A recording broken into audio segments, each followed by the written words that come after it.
I'm Rich Gillespie, volunteer with Nova Parks here at Mount Defiance Historic Park. There's a field at the park that faces west. It's open today and it comes falling off the slope that is Mount Defiance, where the heart of the Battle of Middleburg occurred on June 19th, 1863. It's interesting, Civil War, we see heroes, and so often people don't know who the hero will be.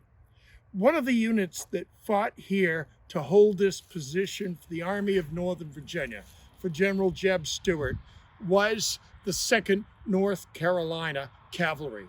This was a unit that in 1862, the general of their brigade indicated that they were such an awful unit that they should be disbanded and the men should be sent to work at hard labor. The officers, their swords removed.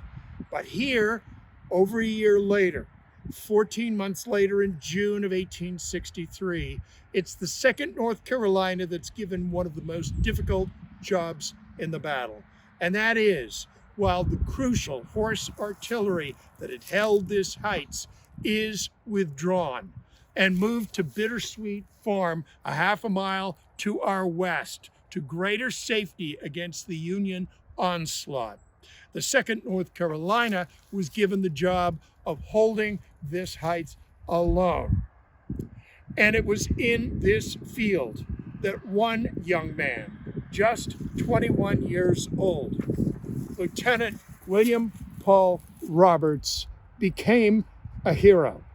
It was he who had the rear guard of the 2nd North Carolina, and their job with their carbines was to hold the Union onslaught of the 4th and 16th Pennsylvania, the 10th New York and the 1st Maine, the 6th Ohio and the 2nd New York, to hold all 6 regiments back until all the others could reach safety at Bittersweet Farm.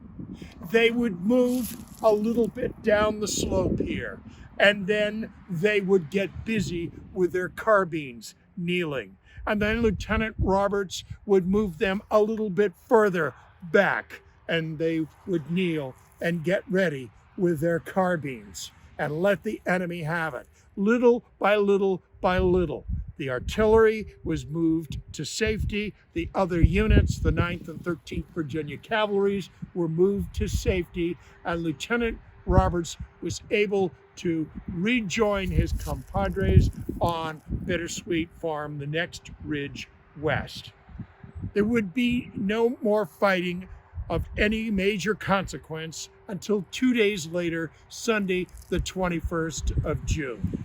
But Lieutenant William Paul Roberts would go on and continue to be a hero.